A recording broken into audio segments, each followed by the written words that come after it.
I don't even know if it's a bit low, isn't it?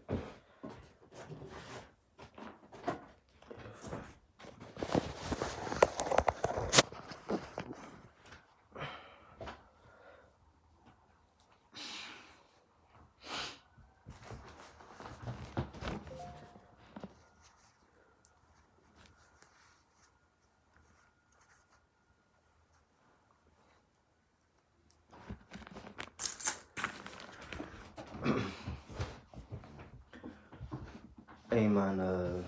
Shalom, shalom. All praises be unto Yahweh, Ba'asham Yahweh Shai, Ba'asham Recha Kodash Damyad.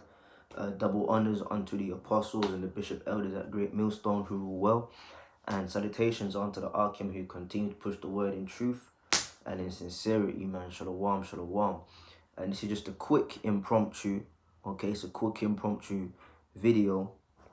Lord willing, it's edifying, and pretty much I want to get into, I like going into the Psalms, from time to time. You got prophecies in the Psalms,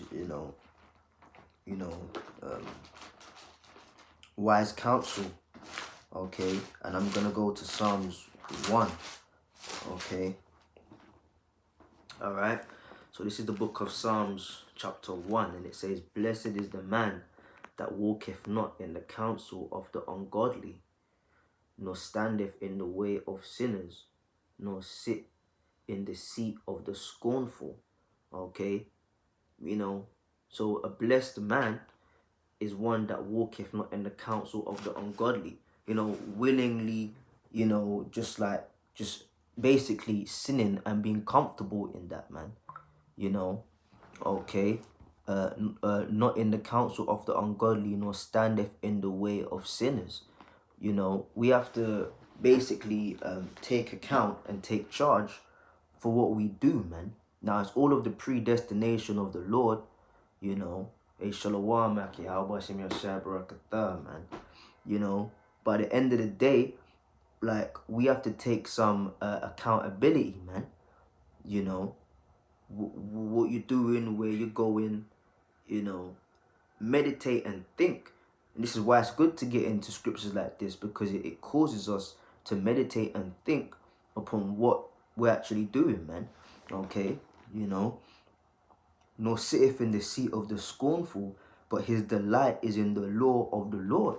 Yeah, how to move, man. Because the law, which is, you got the law, you got the 10 Commandments, which is a summary of the whole law, which is the 613 laws, statutes, and commandments. But then it also represents the whole Bible in its entirety, man. Okay, but it says, but his delight is in the law of the Lord, man. So we are to delight in the ways of Yahweh Ba'ashem Yahushai. The scripture says do this, the scripture says don't do that. The scripture says this is okay, but in balance. How to manipulate balance. Okay, people say the word manipulate and automatically think of something derogatory or bad. No, there's manipulation on the right hand side. We have to be able to manipulate, all right, how much we indulge in certain things and how much we abstain from certain things. And that comes with spiritual maturity, man. Okay? You may have a pastime or a hobby in the world. We have to be able to manipulate how much time we devote to that. Because the demons want you to just be fully concentrated on the world, man.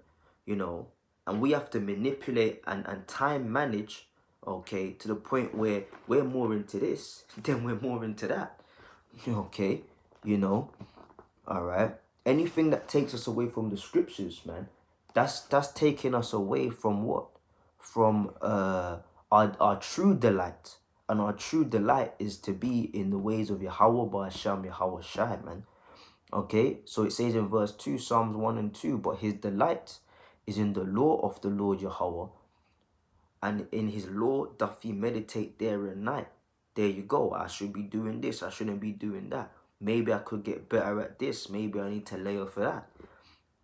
The scripture says, examine thyself whether ye be in the faith, man. Okay. And ye shall be like a tree planted by the river of water that bringeth forth his fruit in his season. Yeah, I like nature, right? And you know, so sometimes I go walking and stuff. You know, you may go to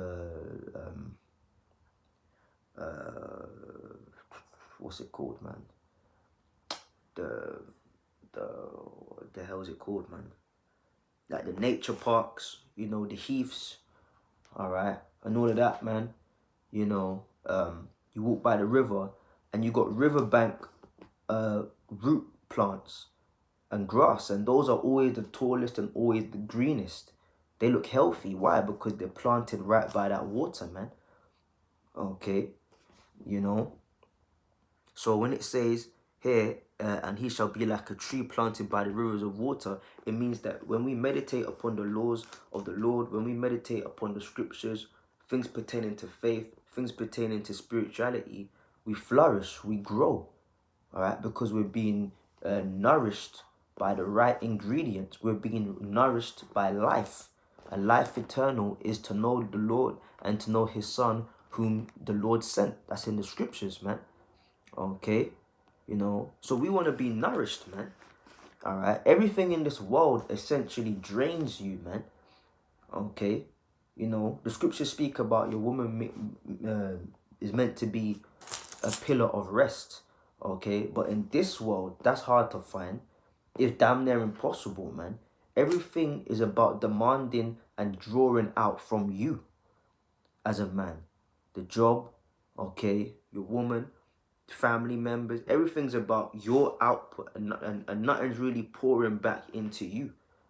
Okay, you know, but the Lord requires us to give, but then the Lord pours back and gives increase unto us.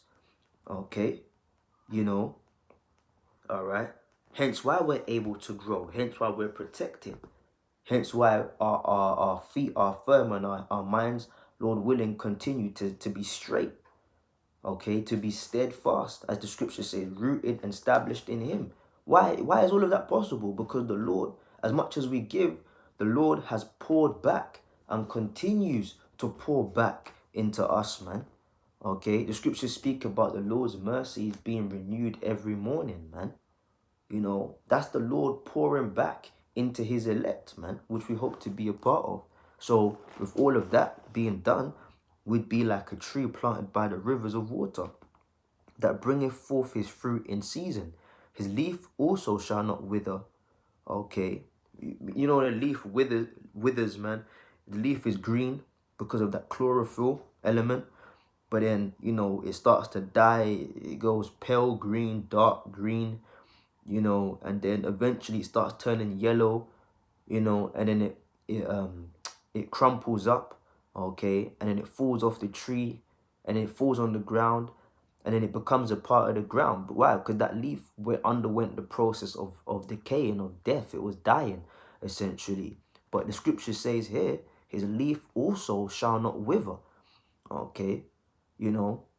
Now the scriptures say, though the outward man perished, the inward man is renewed day by day. So we're not talking about this flesh. These are chains of darkness, these bodies. But spiritually, we're not to wither, man. If the Lord is really dealing with us, we would forever be growing, okay?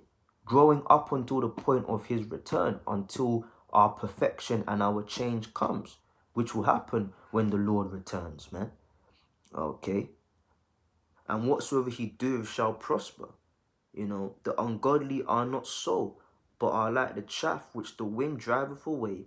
Therefore the ungodly shall not stand in the judgment, nor sinners in the congregation of the righteous, man. Okay? There's going to be that day, that coronation ceremony where Yahushua is going to place crowns upon the heads of those who stood so stiffly for the name. A man taller than the rest. Ezra saw that, man. Okay? For the Lord knoweth the ways of the righteous, all right, but the way of the ungodly shall perish. The Lord knows the way of the righteous. Why? Essentially because he has ordered the steps of the righteous, man. All right. The Lord has predestined his elect. Okay, I believe that's in First Peter's, is it 1?